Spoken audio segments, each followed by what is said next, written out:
रमैनी 6।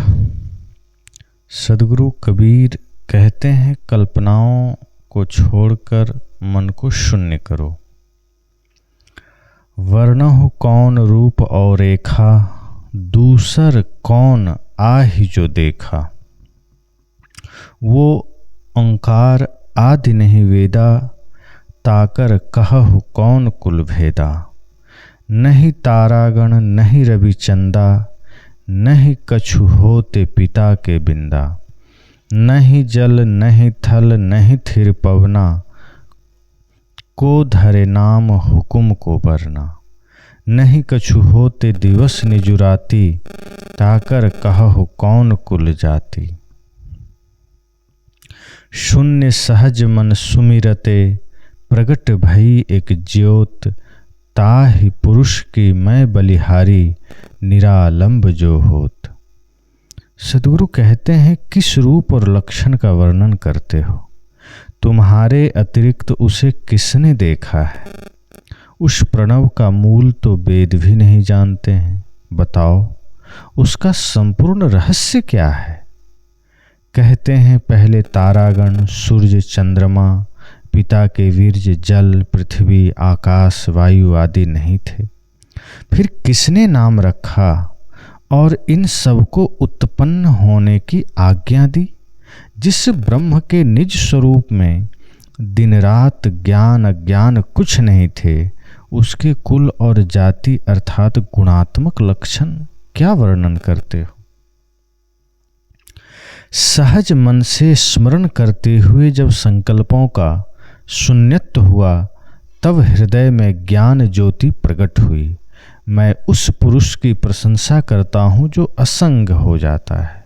सदगुरु कबीर कहते हैं, वर्णहु कौन रूप और रेखा, दूसर कौन आहि जो देखा। साहब यहाँ कह रहे हैं कि अपने चेतन स्वरूप को छोड़कर जो लोग अलग ब्रह्म खोजते हैं, उनसे साहब सवाल करते हैं कि तुम्हारे माने हुए ब्रह्म के क्या रूप और लक्षण हैं। यदि उसका कोई बाह्य लक्षण है, बाहरी कोई लक्षण है, तो वह भौतिक है, और यदि वह चेतन मात्र है तो मेरे अपने स्वरूप से भिन्न नहीं है। यदि भिन्न है तो सजाति मात्र है। ऐसी दशा में मेरी स्थिति मेरे अपने चेतन स्वरूप में ही होगी, न कि अन्य सजाति चेतन में। हर हालत में स्वरूप से भिन्न सत्य का खोजना एक भ्रम है। सदगुरु कहते हैं कि यदि तुम अलग ब्रह्म खोज रहे हो तो दूसरा कौन है जो उसे देख रहा है और तुम्हें दिखा देगा? कहते हैं, उसका नाम ओम अर्थात प्रणव है, परंतु यह नाम भी मनुष्यों का ही बनाया है। अंतिम दौड़ वेदों तक है, परंतु वेद भी उसका भेद नहीं जानते। वो भी नेति नेति कहकर मौन हो जाते हैं। जो केवल कल्पना का विषय है, उसका निर्धारण कैसे हो सकता है? जिन्हें नित्य विद्यमान सत्ता के दो मूल तत्वों जड़ और चेतन के मूल स्वरूपों का विवेक नहीं है, और जो किसी ब्रह्म द्वारा अवर्तमान से इस वर्तमान जगत का प्रादुर्भाव मानते हैं, वे संसार के सारे लोग यही कहते हैं कि पहले चांद सूर्य नक्षत्र पृथ्वी जल अग्नि वायु आदि नहीं थे।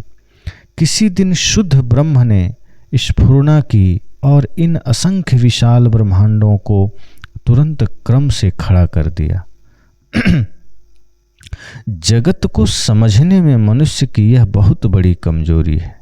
सदगुरु प्रश्न करते हैं कि जब यह नानाविध संसार नहीं था, तब किसकी आज्ञा से यह उपस्थित हो गया? जिसने अवस्तु से जगत वस्तु बना दी, उसका ओम या प्रणव नाम किसने रखा? क्योंकि उसके अतिरिक्त तो अन्य कोई था ही नहीं। जगत के जीव तो जगत कर्ता से मिल नहीं सके, तो यह सिद्धांत कैसे स्थिर किया गया? जो ज्ञान अज्ञान से परे तथा त्रिगुण से परे है, उसे कौन से लक्षण तुम्हें ज्ञात है? शून्य सहज मन सुमिरते, जब मन सहज सरल एवं निर्ग्रंथ हो जाता है, तब स्वस्वरूप का स्मरण करते करते एक अवस्था ऐसी आती है जहाँ सारे विचार, सारे संकल्प एवं सारे स्मरण समाप्त होकर चित्त शून्य हो जाता है। ऐसी अवस्था में ज्ञान की ज्योति प्रकट होती है। संकल्प स्वरूप ज्ञान को ढांकते हैं। संकल्पों के हट जाने पर स्वरूप ज्ञान का उद्घाटन होता है। यह स्वरूप ज्ञान ही वह ज्योति है जिसमें सारे अज्ञान का अंत होता है। सद्गुरु कहते हैं कि मैं उसकी प्रशंसा करता हूँ जो सारे दृश्यों से असंग होकर अपने आप रह जाता है। श्रुति भी कहती है, असंगो हयम पुरुषः। इस रामायणी में सद्गुरु कबीर ने प्रश्न किया है कि जिस ब्रह्मांड के बारे में चर्चा है, तो उसके रूप और उसके वर्ण, उसके आकार की जो कल्पना की गई, तो सर्वप्रथम किसने किया और किसने देखा? कौन था जो ये सब करते हुए देखा और किसने आकर बताया? तो इस तरह की तमाम भ्रांतियाँ जो जगत के बारे में गढ़ी गई, जो जगत की कल्पनाओं को एक साकार रूप देने की कोशिश की गई, सद्गुरु कबीर उस पर बहुत ही बारीकी से अपना विचार रखते हैं और बड़े ही तर्कपूर्वक रखते हैं कि वस्तुतः यह जगत अनादि है, अनंत है। इसका कोई कर्ता, कोई धर्ता नहीं। यह स्वाभाविक चलायमान है। ये चांद, तारे, नक्षत्र, ग्रह सब सदा से हैं, सदा रहेंगे। बस यह संसार परिवर्तनशील है, इसमें परिवर्तन होता है, परिवर्तन होता रहेगा। शरीर, जड़ जो कुछ भी है, बाहर जो कुछ भी है, वो सब जड़ है और जड़ सत्य तो है लेकिन परिवर्तनशील है। इसलिए इस जगत में परिवर्तन होते रहता है। पर यह कभी नहीं था ऐसा नहीं कह सकते, यह कभी नहीं रहेगा ऐसा भी नहीं कह सकते। इसलिए हम सबको इन कल्पनाओं से ऊपर उठकर यथार्थ में उतरना है और यह जानना है कि मैं कौन हूँ, जीवन क्या है, जगत से मेरा संबंध क्या है। इस भाव को अच्छी तरह से जानकर मन के विकार, मन की कल्पनाओं को, मन की वासनाओं को मिटाकर भजन भक्ति में लीन हो जाना है।